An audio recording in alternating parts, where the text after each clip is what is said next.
দেখো আজকে ফার্স্টের প্রশ্ন কি বলছে, এখানে দেখেই বুঝে গেছো ক্যাওস্টিকের কথা বলছে। ক্যাওস্টিক মানে কি? ক্যাওস্টিক মানে হচ্ছে ক্ষয়প্রাপ্ত। তো এটা হয়ে যাবে ক্যাওস্টিকের আসল, ক্ষয় প্রাপ্ত। তো কী বলছে chaotic remarks showed a bland regard for professional courtesy. ওকে, আচ্ছা তারপরে কি বলছে দেখো, এটা হয়ে যাবে তাহলে। তারপরে বলছে কি, এ nation of progress, the nation of progress. এটা কিন্তু এ নেশন অফ প্রোগ্রেস হয়ে যাবে, ঠিক আছে। A nation of progress remains central to modern ডিসকার্স।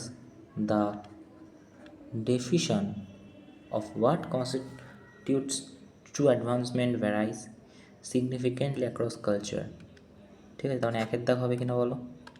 ঠিক আছে, তারপরে দেখো ফেস্টিভিটি। দেখো ফেস্টিভিটি কিন্তু ফেস্টিভ্যাল থেকে এসেছে, উৎসব থেকে এসেছে, ঠিক আছে। তো এইখানে যদি তুমি দেখো সেলিব্রেশন, ডিসঅ্যাপয়েন্টমেন্ট নেগেটিভ অর্থ, আর্গুমেন্ট নেগেটিভ, সাইলেন্ট নেগেটিভ। ওকে, তো এটা করাই যেত, ঠিক আছে। তারপরে দেখো রিকালট্রিচেন্স মানে কি? দেখো রিকালট্রিচেন্স মানে হচ্ছে অবৈধ, ঠিক আছে।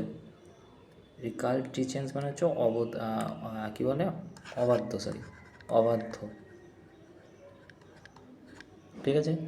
ডেফিসিয়েন্স মানে কমানো, কমপ্লায়েন্স, রেসিস্ট্যান্ট মানে কি প্রতিরোধ করা, তাই না। রেভিলিয়ান মানে কি বিদ্রোহ, রেভিলিয়েন্স মানে কি বিদ্রোহ করা, তাই না, আমরা জানি। তাহলে কমপ্লায়েন্স মানে কি সম্মতি দেওয়া। তো এটা কি অ্যান্টোনিম বলেছে, তো কমপ্লায়েন্স হবে, ঠিক আছে। তারপরে দেখো কি বলছে jump the shark. Jump the shark মানে কি? জাম্প দ্য শার্ক মানে পিকে উঠে যাওয়া, to reach the peak of begin decline, ঠিক আছে। তাও বলছে নট ইন মাই লাইন মানে এটা আমার এরিয়া নয়, not related my area expertise, আমার হাতের মধ্যে নয়, নাগালের মধ্যে নয়, ঠিক আছে। মাই লাইন মানে আমার হাতের নাগালের মধ্যে নয়, ঠিক আছে। আচ্ছা এইখানেতে কোনটা হবে? এখানেতে অ্যাকচুয়ালি কী বলতে চাইছে, এখানে ইকুয়ামিটি মানে কি সমভাব, একই রকম, ঠিক আছে। TY হয়ে যাবে, তো এটা হয়ে যাবে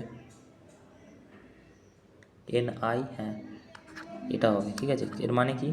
এর মানে হচ্ছে সমভাব, একই রকম, ঠিক আছে। তারপরে কি বলছে এখানে স্পেলিং তোমার প্লাইমসেটস হয়, ওকে। প্লাইমসেটস মানে কি একটা ধরন, ম্যানুস্ক্রিপ্ট হয় না, ম্যানুস্ক্রিপ্ট আমরা পড়েছি। তো প্লাইমসেটস মানে হচ্ছে যে একটা ধরন, মানে পুরনো লেখার একটি ধরন,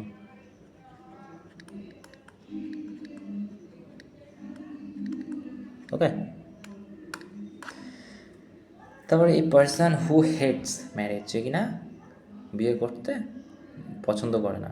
দেখো এইটা কিন্তু বিয়ে করতেন, এটা মহিলাদের সাথে সম্পর্ক।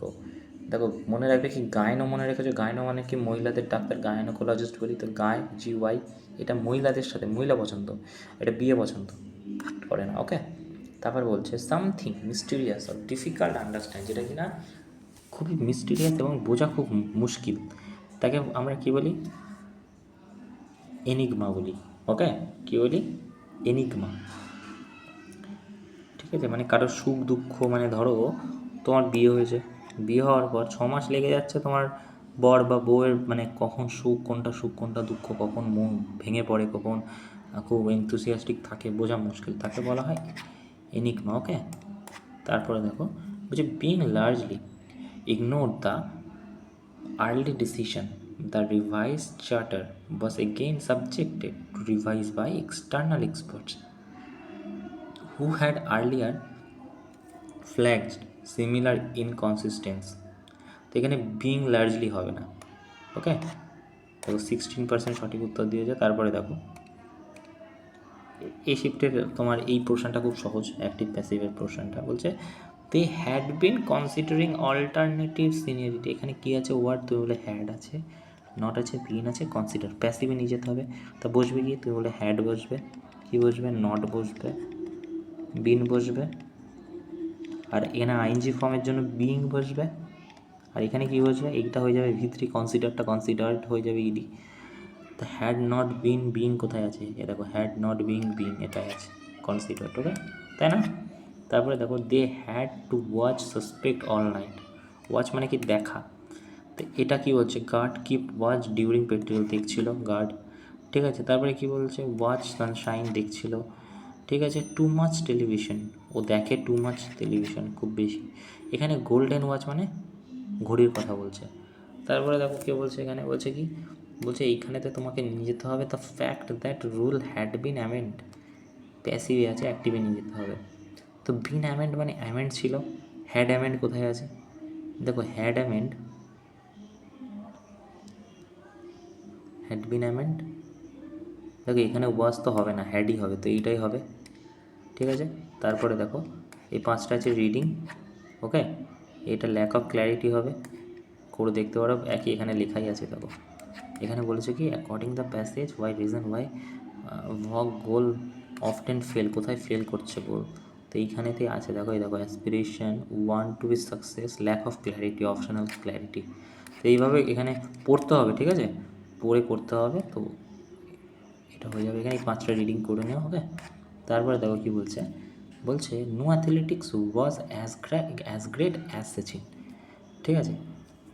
দেখো ইজ তো হবে না, ইজ গ্রেটার দ্যান, না না না, দ্যান তো বসে মোড়ের সাথে, ইজ সো না, has been as greater as Sachin, was so, এটাও হবে না, তো এটা হয়ে যাবে, ওকে, এটা হয়ে যাবে, ওকে। তারপরে দেখো কি বলছে,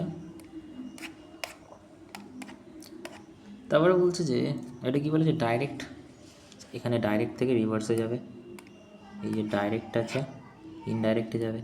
তো এখানে কী বলছে, বলছে কিউরেটার নোটেড দ্যাট, এখানে আছে ওয়্যার ডিটেরিয়েটিং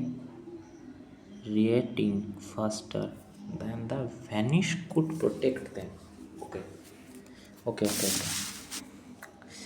কী করতে পারি আমরা এখানে, দ্য কিউরেটার নোটেড দ্যাট লেখা রয়েছে, দ্য কিউরেটার নোটেড দ্যাট, এখানে ভার্ব কী আছে গো, তুমি বলবে ওয়্যার আছে, ওয়্যার কখন হয়, তুমি বলবে ইজ আমার থাকলে হয়, তো এখানে আর আছে, ওয়্যার আছে, ওয়্যার থেকে পাস্টে গেলে তো এদিক থেকে তো রিভার্সে যাবে, তাই না, পাস্টে গেলে তো হবে না, এখানে তো কোনো ভার্বই নেই, এখানে ক্যান আছে, এখানে ডিটোরেটিংয়ের আগে কোনো ভার্ব নেই, তো এটাও হবে না, একটাই বাকি থাকলো, দেখতে পারো এখানে ক্যান আছে, এখানে এটা গিয়ে কুড হয়ে গেছে, তাই না, তো এটা হয়ে যাবে। তারপরে দেখো বলছে I can play the piano, ঠিক আছে, ভালো করে দেখো, সেট টোল্ড হয় না, সি সেট, ঠিক আছে। এখানে বলছে কি মাইট কেন হবে, এখানে আছে ক্যান থেকে মাইট হয়, মাইট মানে তো 50-50 চান্স, ও আশঙ্কা করছে, ঠিক আছে, সে বলছে এখানে, তাই এই দুটোর মধ্যে কী হবে দেখো, এখানে দা পিয়ানো হচ্ছে স্পেসিফিক পিয়ানো, এখানে দা পিয়ানো আছে, এখানে দা পিয়ানো নেই, ঠিক আছে। আর একটা জিনিস, এখানে কুড আছে, এখানে ক্যান থেকে তো কুডই হবে, এখানে ক্যান আছে, এটাও হবে না, তো এটা ঠিক আছে। বাট এটা কোনো ফর্মুলা নেই যেখানে ক্যান থাকলেই কুড হবে, এখানেও কুড থাকতে এটাও হতে পারতো, ওকে, ক্যান থাকলে কুড হতো না, কুড থাকলে কুড হতো, ওকে। তারপরে বলছে দেখো এটা কোনটা হয়ে যাবে, দেখো ভার্চুয়াল, এখানে virtual reality simulated immersive environments, ঠিক আছে। তারপরে কী বলছে, তারপরে তিনের দেখা আছে VR handset track motion and adjustment visual output, আচ্ছা। তারপরে বলছে it is use to therapy training and gaming, rapid tech advancement in reducing hardware cost, okay. তাহলে কোনটা হবে, এটা হয়ে যাবে কিনা বলো। তারপরে দেখো বলছে যে কনসিকুয়েন্টলি দিস, এটা তো হবে না, 1 আর 3 তো হবে না, 1 আর 3 তো হবে না, 3 তো হবে না, 3 নেইও। তো এটা যদি তুমি দেখো এখানে দেখতে পারবে অটোস্ট্রফি আর organism that can be produce their own food and irongenic substance using the light or chemical energy, তারপরে চার্জ হবে, এই এক যাবে, সরি, কনসিকুয়েন্টলি দিস, এখানে দেখো এটা তো চার্জ যেতই, এখানেও অর্গানিজম আছে, এখানেও অর্গানিজম আছে, কনসিকুয়েন্টলি তো আগে আসবে না, তো অর্গানিজম আর consider primarily produce the food chain, আচ্ছা। তারপর দেখো they form the foundation of most ecosystem providing the energy that consume by herbivorous and in turn by carnivores. ঠিক আছে, অ্যান্ড লাস্ট অ্যান্ড ফাইনাল কী বলছে, প্ল্যান্ট অ্যালিজিড and certain bacteria most common example, তাই না? আচ্ছা এটা কী হবে, দেখো এক তো হবে না, উত্তর তো দুইয়ের মধ্যে mobile phone companies constantly innovate, আচ্ছা new mobile phone frequently enhance capability, আচ্ছা তারপরে কি দেয়ার ইউনিক ফিচার সেগমেন্ট, আচ্ছা আর হচ্ছে this intense competition drive technological advancement. Okay, তো এই ছিল মোটামুটি 25টা প্রশ্ন, তার মধ্যে 5টা রিডিংয়ের আছে, একটু করে নিও। ঠিক আছে, রিডিংটা পড়তে হবে, অনেক টাইম লাগে, তারপরে এই 5টা প্রশ্ন এমনি করে নিতে পারবে। ওকে, থ্যাংক ইউ।